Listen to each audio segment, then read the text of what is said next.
Thank you so much for making the time, Michael. You are in a very exclusive club, having your movie Love and Monsters nominated for an Academy Award in visual effects. Well done. Congrats, man. Yeah, thanks so much. Thanks for having me on the show. It's great to chat. Excited to have the movie coming out in the next couple of days too. It'll be amazing for people to start watching it here. I cannot wait to see it. Michael, from the trailer, it looks like quite an interesting genre of movie. It looks like action and adventure, but at the same time, it looks really funny and charming.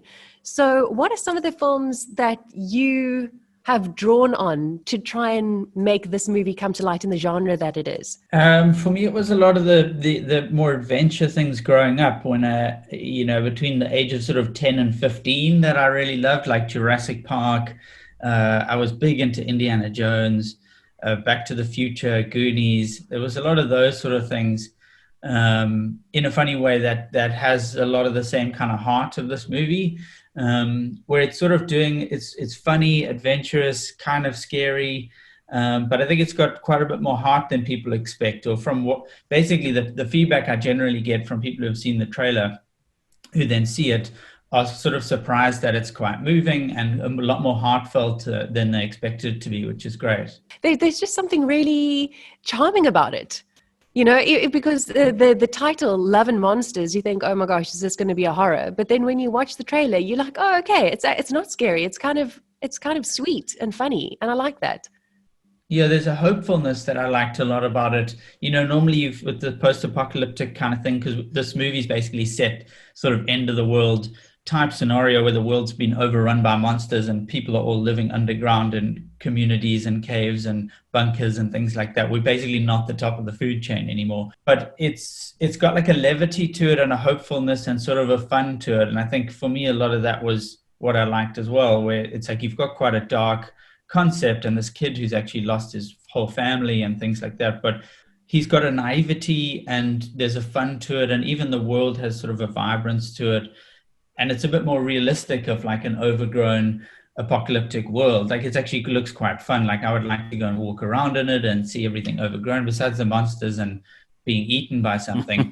It's quite cool as opposed to being sort of gloomy. Like most post-apocalyptic movies are kind of either like it's an ice age or it's like a desert or it's got like a gloominess, but it's actually kind of without people around, the world's actually pretty good. It's doing quite well by itself type thing. So what does a director do? I mean, once you've heard that you've got a nod from the Academy, and I mean, this is Hollywood, this is big time. I mean, you've had a big success with Five Fingers for Marseille, but this is quite on another level. I mean, you are now playing with the big boys, so to speak. I mean, that gives you a different kind of a view of what you do for a living, isn't it? Yeah, I mean, it's really cool. It's such a surprise, to be honest. There was like I had no idea that was coming. So it's really great. I mean, we're not a huge Hollywood movie. It's still big, and especially from being a South African and that sort of jump to that, it's like to me, it's a big movie. But in that world, it's still not your tentpole big movies. So it's quite it's like a credit to everyone who worked so hard on it. That the visual effects would be nominated for an Oscar. It just means everyone put a lot of blood, sweat, and tears in it, and it shows. But for me, it's a bit surreal, and it's the whole journey of making the movie's been quite a big, like eye-opening, slightly surreal, really difficult, a whole mash of things, and I definitely feel like those doors into that world are now open and it's quite exciting, but it's also a big pond filled with a lot of all sorts of different things. And it's got its own new challenges and all that being kind of in that bigger international world. But it's an unexpected, exciting, prize in a way. Even if we don't win, it's really cool. Just going back to the movie quickly, and I noticed from the trailer that I think one of the main characters in the film is actually this dog who's the sidekick to this guy who goes on this great adventure. I'm sure a lot of the movie focuses on this boy's relationship with the dog as they go about this journey. So I have to ask you, are you a cat or a dog person, Michael? I would say I'm a dog person. I like cats, but dogs... I'm much more of a dog person.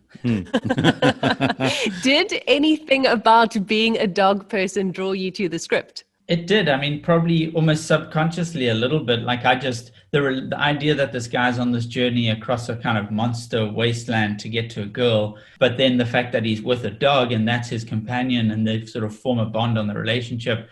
There's something about that that makes it feel a lot more heartwarming and sort of sincere and like feel good, you know? So it definitely was a big part for me. And then trying to get the performances from the dog and all of that was its own challenges, but I really enjoyed it, you know, because I know dogs well and I'm a dog lover, I sort of could feel, I didn't want to have a sort of a generic dog personality in the movie, you know, like you get a lot of sort of family or hallmarky kind of dog things where the dog, you know, you cut to the dog and it sort of goes, and then like that's its moment for the scene or something. And it's just not that kind of movie. It's a lot more of like a real dog companion in the movie, you know? So it's definitely not a CGI dog in this film. It's the real deal. No, You've gone against the old Hollywood no-nos about not working with dogs or kids. You've kind of almost done both. But now it's interesting. Talk to me about this nomination that you've received for visual effects. Where did that take place? I know that we are amongst some of the top producers of FX in the world. So was that something that you took into your own lap? Was there a team responsible for that? Was that entirely a South African thing? Did you have to outsource some of that stuff? And well, how did you put all the visual effects together? A lot of green screen stuff or a lot of, what did you do there? It was a huge mix, you know. It's tricky to run through it all, but it was a mix, you know, try to be quite practical and CGI combination in making the movie. A lot of it's giant frogs or bugs or centipedes and things that it's too expensive and too complicated to try and do it practically, so it had to be CG. But there's lots of other little things and stuff that we try to keep quite real. And then the overall approach for me was just to make sure it didn't feel like, you know, just too much of a CGI monster world where anything can kind of happen, and the creatures are quite alien, and the way they move is almost too much and too over exaggerated.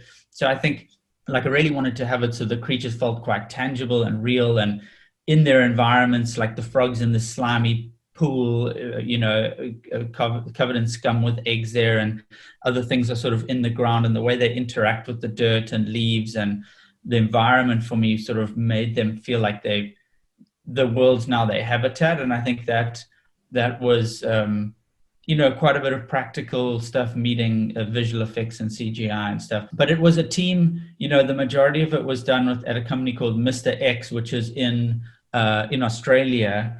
And because of sort of rebates and things like that, they were a good level person to do it with. You know, I think there's some really amazing VFX places here. And I've worked with quite a few great companies here, but it was because it was running through Paramount Pictures, the movie, you know, it was a studio movie, and it was the first one for me. You know, they're in control of a lot of that kind of stuff of where it should go and how it should be done. But I think we totally have the skill set and the potential to be able to do that kind of thing. And tell me just a little bit in terms of the shooting schedule. Was this one of, because I mean, you shoot during coronavirus? Was it during lockdown that you shot, and how did that affect your schedule? How did that? No, we actually shot. I actually finished the movie by March last year. So as everything was locking down, we finished, and the movie was gonna have a theatrical worldwide release in April last year, and then that got pushed because of COVID. It got pushed all the way to February this year, still as a worldwide sort of theatrical release. But then in about September, October last year, Paramount realized like it's just we're delaying it too long. And they were worried, you know, cinemas still might not be full by February next year. It's still, which is true, you know, it's still the numbers and the box office is not really working enough it's quite a big struggle in the industry. So they they released it in the US last year in October on like a premium video on demand where you could watch it on iTunes or Apple or Hulu or Amazon Prime and things like that, but you had to buy it, but only in the US. And they also did a limited 500 theater in the US release. And then they sold the movie to Netflix internationally. So the rest of the world, all Netflix bought it. And so now everywhere, tomorrow's Wednesday. Yeah. Today's Wednesday. it releases on Netflix everywhere in the world. So that's quite exciting. So yeah, that's how it all changed. Unfortunately, it's not going to be in cinemas, which is how I'd sort of made it and hoped for it. But still, at least now, a much bigger audience, especially in South Africa as well, to a degree. A lot more people can watch it at home, and it'll be quite exciting. So you've gone from a Western to a futuristic post-monster movie, a post-apocalyptic movie. What's kind of the next? What's the next project for you? What's next in line? We've got quite a few. I do like the sort of genre and the fantasy or sci-fi. All of that to me is really interesting. There was a short film we made that you should check out online 3 years ago called Apocalypse Now, and it's a South African sort of twisted fantasy short film set in Cape Town, actually based on a series of books by Charlie Human. And we're trying to turn that into a feature, so that'll be sort of like a big scale South African fantasy that brings in all sorts of mythology, but is kind of fun and adventurous. And, I'd say it's got a bit of District 9 meets more like Love and Monsters, maybe. I don't know, some kind of combination there. Can I suggest the sequel to Apocalypse Now be called Apocalypse Just Now? Yeah, exactly. Has to happen. We're debating which one to start with. Just now? Do we start just now or now? But then, there's other things looking at that are sort of bigger international movies. I mean, overall, I really want to make stuff for big audience and world audience. But the more, to bring in South African sensibilities or to be shooting here or South African stories is all I'm super excited about. But I've been learning over the last few years a lot of the business part of that and trying to find out how you can do South African stories on that level. The business part of it's the trickiest part of it. Like the making, it's the funnest and the coolest.